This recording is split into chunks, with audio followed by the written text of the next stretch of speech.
Alright, hello everyone. Back for another story speedrun. In this video I'm doing the level 50 and also the Claw Island chapters. As I said in the last video, I would tow my character up. It's 59.5 right now. So in the next couple of missions I will get 60. And that just saves me a single tow.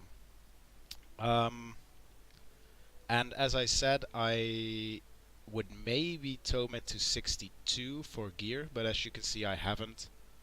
And I will do the 50 story and then Claw Island on level 44 gear, just to show off that it's still really easy. Alright, so we need to go to Bloodtide Coast, which means I'll go to Fort Mariner. And we'll just quickly run to Bloodtide Coast, which I can do with my mount actually.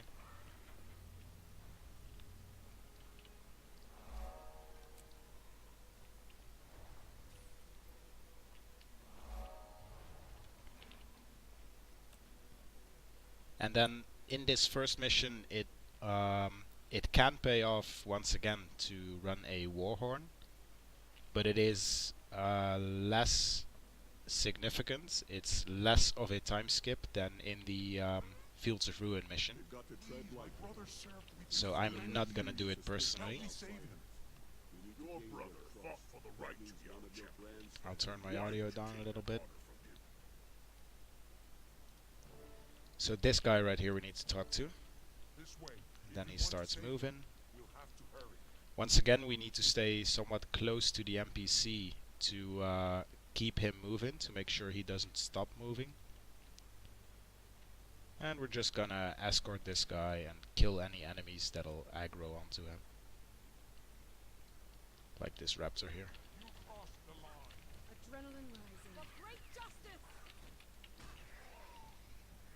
And as you can see, I'm definitely doing less damage. I need a bit more time to kill stuff, but still it's pretty much fine.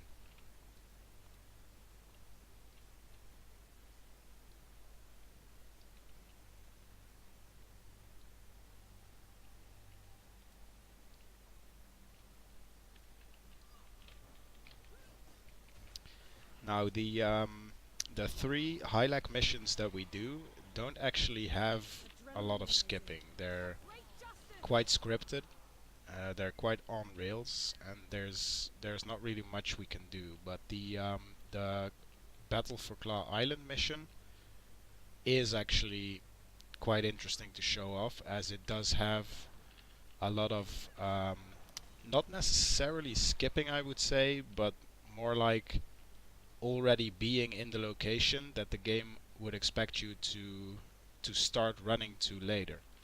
So because I already know where to go and stuff, there's actually quite a lot of time saving in the Battle for Claw Island mission. And obviously I will show that off when we get to it.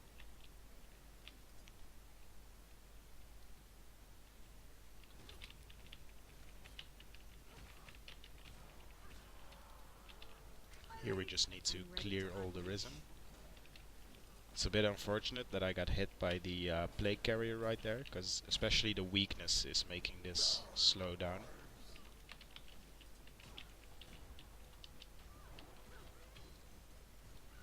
I'm just trying a little bit to not get knocked down, things like that. This plague carrier I should take out, there we go.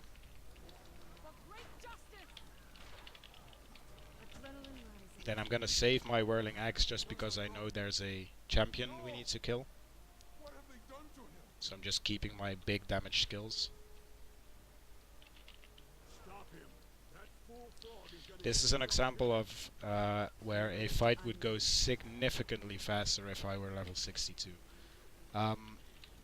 Because it's only the fighting parts that go faster, it's not really worth it in my opinion to always get your character to 62 before you do this stuff. There, I forgot to press F. But yeah, if you do have level 62 and you're running Berserker gear, then your damage would be quite a bit higher, obviously. As long as we can keep this guy moving, it's pretty much fine though. There's not much time lost in that sense. Now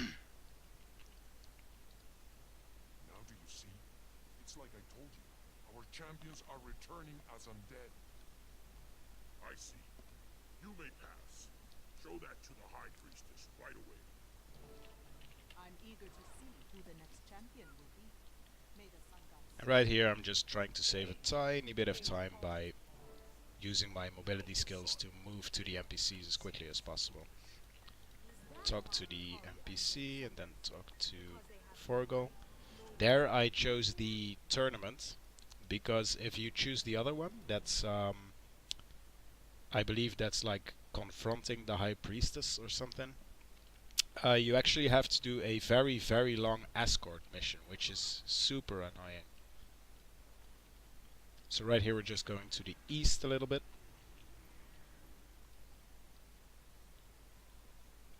I do usually pick up the waypoint here, which is not necessary, but I can show it off. You can pick up this waypoint through this wall. So you just run into the wall and it picks up the waypoint.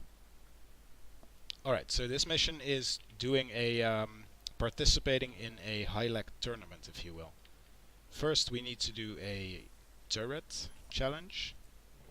Then we need to do a talking challenge, believe it or not. And the third one is actual fighting. Now this turn challenge is pretty self-explanatory.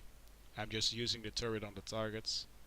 The one thing you want to definitely keep an eye on with this though is if you're trying to go fast, you would be inclined to maybe shoot the last target and immediately start walking somewhere else, right? But if you actually shoot this last target and then leave the turret by doing your weapon swap, it'll stop damaging the target. So you need to stay on the turret until the last target is gone. The sun god has blessed me. The sun god smiles on us all. Come, let us speak with the chief. Hear me. This part is unskippable. It's we have to wait for this guy to finish his dialogue, and then I need to talk to the chief, and I can actually just spam the uppermost option, but there's no time save. Well said, Techupi. You are indeed blessed. But we must hear from the newcomer. Hear the There you go. words of your chief. I declare that the And now the outsiders third of one the is the champions will fighting challenge that'll happen in here. The next challenge is the challenge of might. Challengers, to the testing ground. Prepare to face the beasts of land, sea, and air.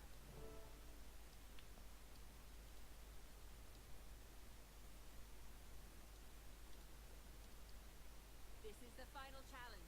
Prepare yourselves. The beasts of the air will These challenge you. fireflies will aggro first, if I'm not mistaken. I am not afraid. Test me, O sun. For great justice! Gaining adrenaline. Almost there. Adrenaline rush. I hate you. Die.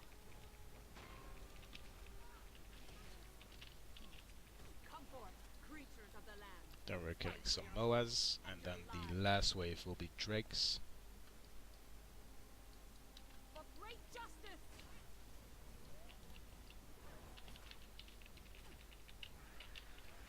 To battle!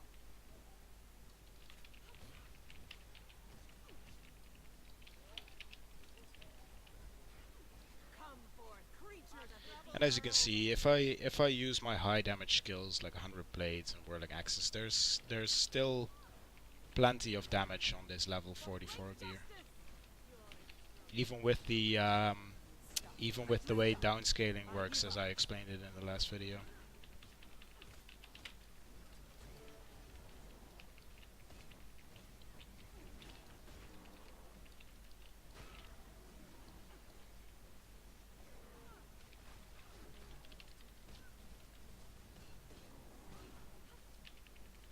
For great justice!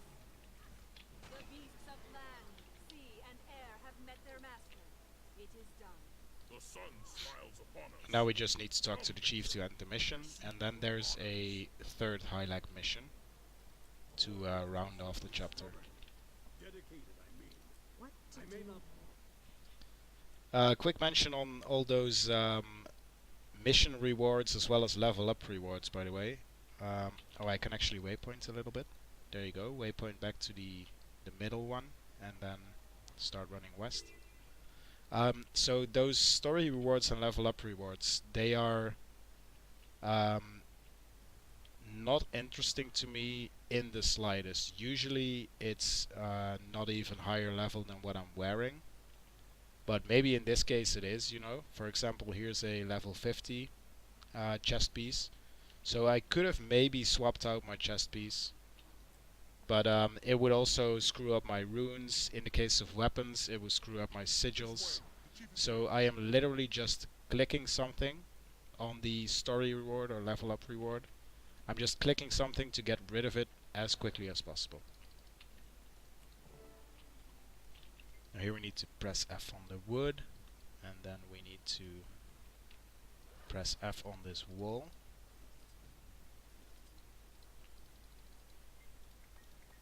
Change doesn't come easy to an old soldier. Listen, You my didn't give people. up Now, on me. this mission does have a very slight bit of skipping, Deceived us. or at least time saving in a sense, because there will be risen outside this gate in a second, I've sent out and I can actually kind of kill them through the gate. And as far as I can tell, this mission, this fight that's coming up next, is progressed by killing a certain number of enemies. So by killing them as quickly as possible, I progressed the mission as quickly as possible. It's too late. They're already here. Run then. Hide yourself. We will come for you when the battle's won. And as you can see, I'm already level 60, so I'm good to go for the next chapter. Please, Okay, so they're at the gate now, answer me. and now I can already start dealing damage, Stand fast. which saves me a tiny little bit of time.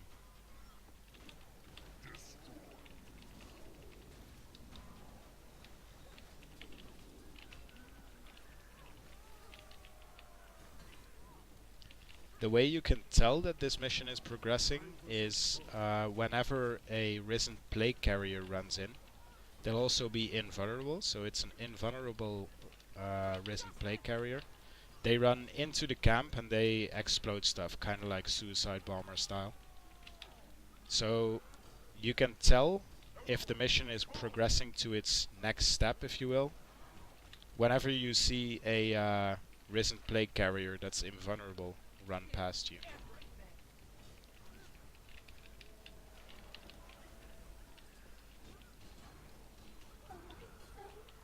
I'll try to point it out as it happens. Here, over here. Almost there.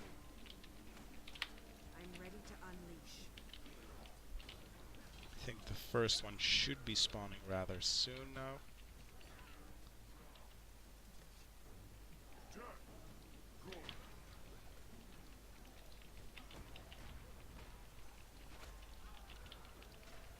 I'm ready to unleash. For great justice! And as you can see, this is a bit of a boring mission, honestly. It's just cutting through these risen. So here's the plague carrier. He's invulnerable. I cannot do anything to him. He also starts this cutscene. But he's gonna run to that wall and blow it up. And then we need to kind of retreat back into the camp. We prioritize these Orion fingers. That's not very good. Once these Orion fingers are done, we go back to killing Risen as quickly as possible. For great justice! Adrenaline rising. Then there's another plague carrier right there. It's gonna blow some more stuff up and also spawn some more Orion fingers by doing that.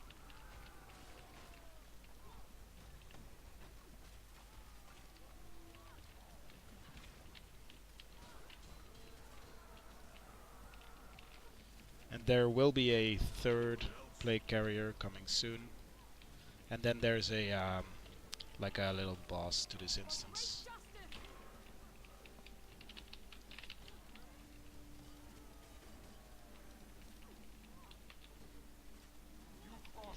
There's the third plague carrier. He's gonna blow up those buildings right there.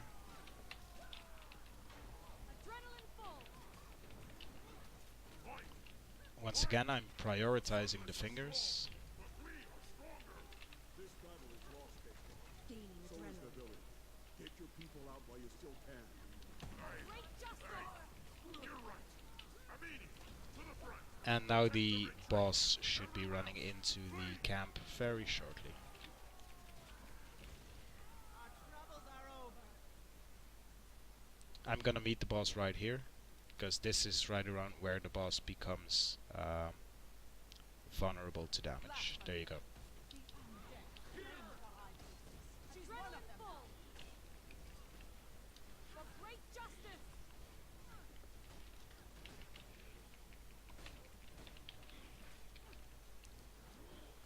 I'm gonna try to get the break there. There we go.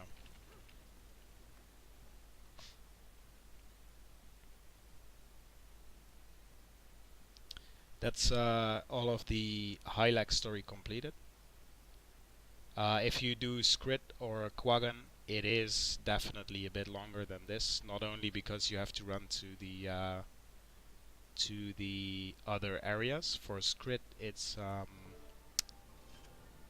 what's that area called? Harathi Hinterlands. For more. And then for Quaggan, I believe it's Snowden Drifts. So you would have to run there because you wouldn't have the completion for it. We need to go to the Vigil Keep, so we go to Gandara Fields. Obviously I could have waypointed much earlier there, but I'm kind of taking my time to show things off in the video.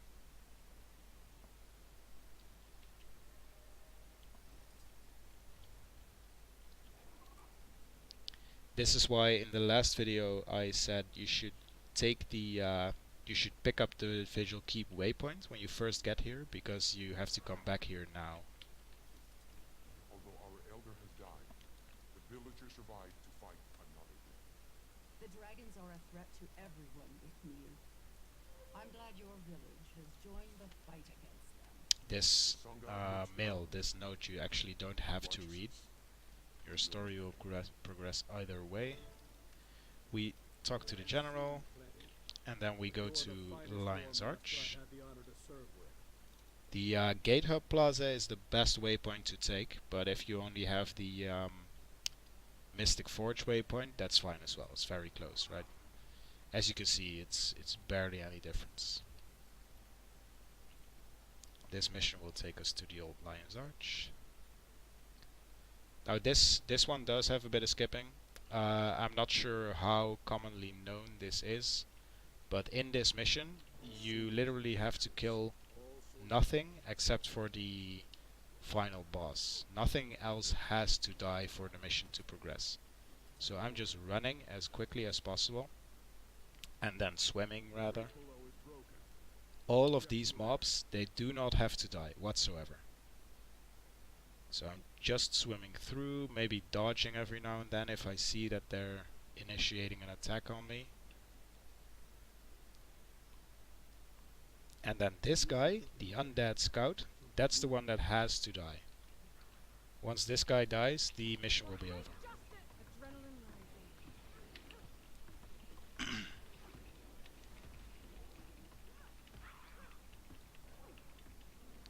Now because I haven't changed out my gear, I also have a level 44 spear, of course. Also because I didn't kill anything, I don't have any bloodlust stacks, but I think it's more of a time save not to kill anything than it would be to kill everything for bloodlust stacks, just so you can get this guy down quicker. Because as you can see, he's almost dead already. There you go. Like an alehouse on free curry night. My father died in battle, as did his father. And then we come to the battle for Claw Island. Now, And this, of course, is what this entire video series is about, because I was gonna show speed running the story all the way up to Claw Island. I'm actually pretty excited about showing Claw Island off, because you can do the Claw Island mission very, very efficiently, and it does save you a lot of time all in all.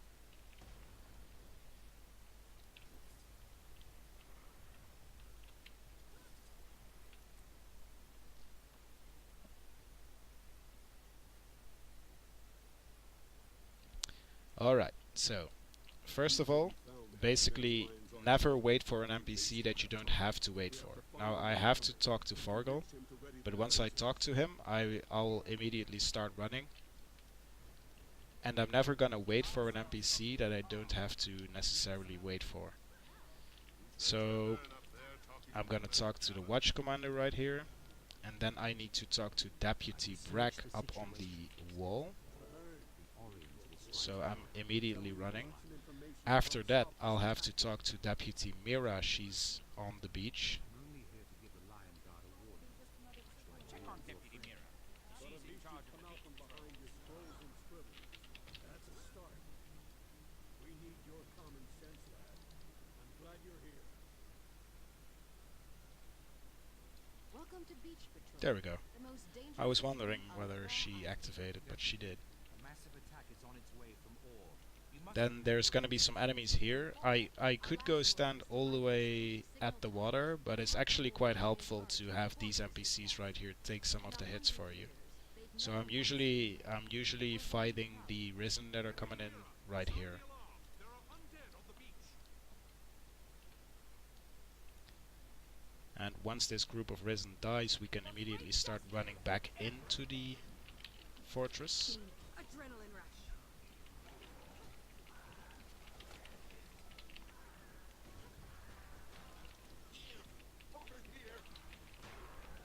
That wasn't much of a fight. There you go. Traherne, I thought you said the attack would be significant. It was a feint. They're testing your defenses. More will come, and soon.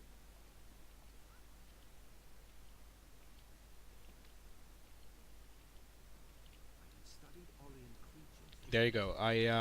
I was already running back into the fortress, right? And by the time I'm almost inside the fortress, the objective to talk to the commander popped up. There will be more. So now I'm going to post up on this wall here, because there's gonna be abominations spawning. And you're seeing you're starting to see a theme here of me making sure I'm already in position when something happens, right?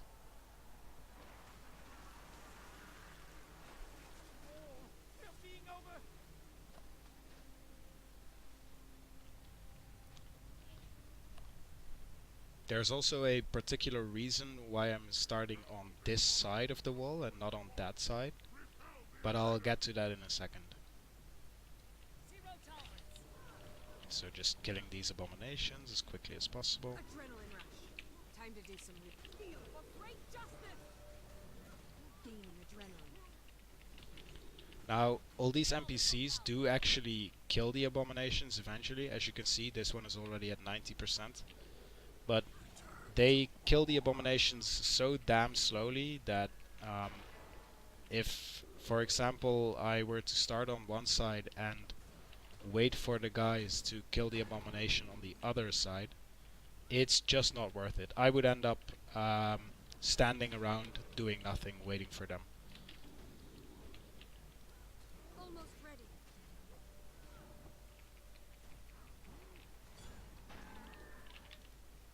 So I'm just working down the entire wall. As I said, I started on the other side for a particular reason.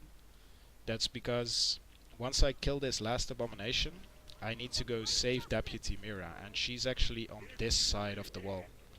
So I'm gonna jump off here, and then I'm already in position. Now this part is actually RNG. Sometimes the Deputy Mira's corpse right here is actually off to the side, which is way better, because I could freely revive her and then just run away. Now I'm actually getting molested by Risen, which is incredibly bad RNG. But there's Adrenaline nothing we can rush. do. We'll just have to kill a bit and then try to revive her.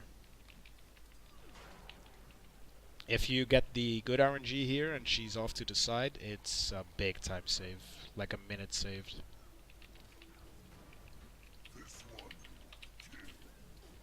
Because especially if I actually die here, that's quite a big time loss. Come on now.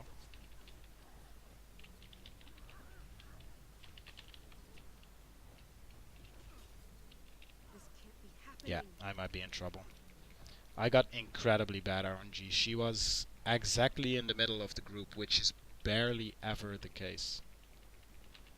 I'm gonna try to revive her during my vengeance. Because then I would actually spawn in a bit of a decent spot. Come on, vengeance, where are you gonna put me? There you go, I actually spawn at talent, so that's not bad. Fallen, sir, and a lot of good That soldiers kinda worked out in my favor, but if she was off to the side it would have been much, much better. Now, while they're talking, I'm already running up here, because the next thing I need to do is activate that beacon, I think. Oh shit, I'm wrong, actually. You know how I said last video, I sometimes forgot things while recording? I just forgot a step. So you can actually be in position here already, on the trebuchet. Adrenaline full.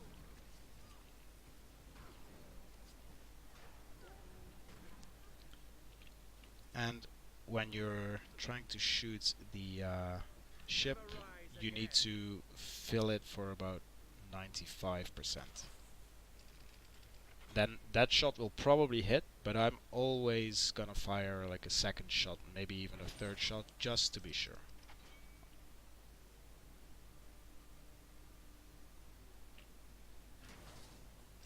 So you may have noticed that the first shot actually didn't hit there, but the second one did. We did it. It's sinking. If you don't mess up like I did right there, running to the wrong side, then you can actually shoot the first shot from your trebuchet before Talon finishes his dialogue, which is very time efficient. Now we talk to him and we do actually go all the way up here. The Lion Guard cannot hold. We're overwhelmed.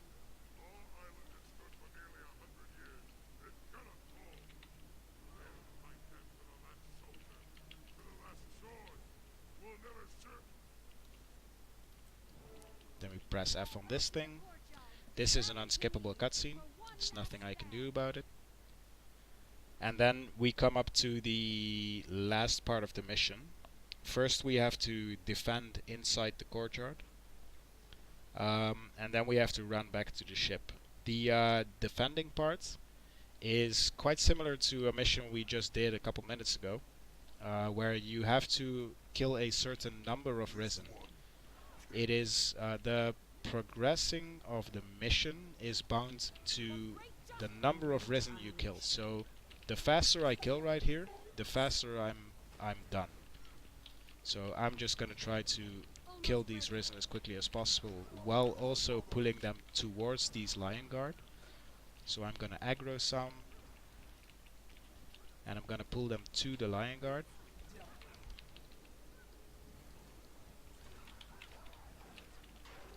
And I'm just gonna be killing them off. Adrenaline rising. For great justice. And then at some point, once we've killed enough Risen, the Elder Dragon champion will spawn and he'll break through the wall, and we need to run, Adrenaline rush. basically.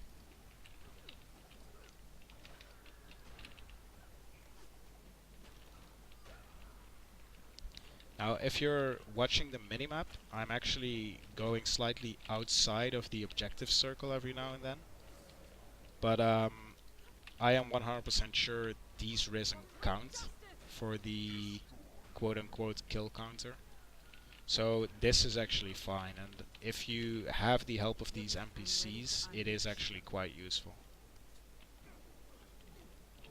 There you go. This last fighting part I just did can actually take very, very long if you're slowly killing Risen one by one. So it's good to pull plenty of Risen, like just pull a really large group of Risen to the NPCs and just start killing them with AoE. My eyes, my eyes! Now there's one more unskippable cutscene right here. This one. Beaten the battle dragon, but you will never defeat our spirit. It's done. I am Thorgor, son of Kern. My father was the last Dolyak shaman. I am a war master of the Vigil. You will never make me kneel. Mira is in bad And now we're just running to the ship. These Risen do not have to die. Follow me. They have nothing to do with progressing our mission. So we're just gonna run up to the ship. And it's gonna finish the mission for us. This cutscene has been infamously glitchy ever since the launch of the game, where this flag right here is gonna glitch in a second, I believe. Come on, baby, do it for me.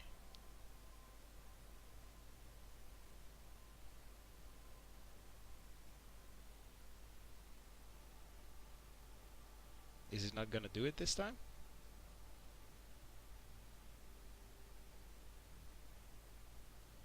It actually didn't glitch this time, guys. I am massively disappointed by that. Right. Anyway, so this was the mission. If you want, you can take the Berserker stat water breather there, but it's really not very significant. There you have the level 60 key, and that's how you would get at least 3 Black Lion keys every week, right? You just make a new character, you get it to level 60 somehow. You can complete maps, you can use tomes, use those birthday scrolls or whatever. And yeah, you just get it to level 60 somehow, you spam out this story, and you get 3 Black Lion keys. Then you can also take the character further, of course, to 80 to play Season 2, Episode 6, Tangled Paths, as well as maybe doing things like completing, what's it called? There's a map, Bloodstone Fen, right here. That's a super easy map to complete. So you can do all kinds of stuff. You can take it as far as you want, basically. Alright, so guys, if anyone besides my guild is watching this and you have any questions or whatever, feel free to leave them in the comments. I'll do my best to answer them. And yeah, thanks for watching.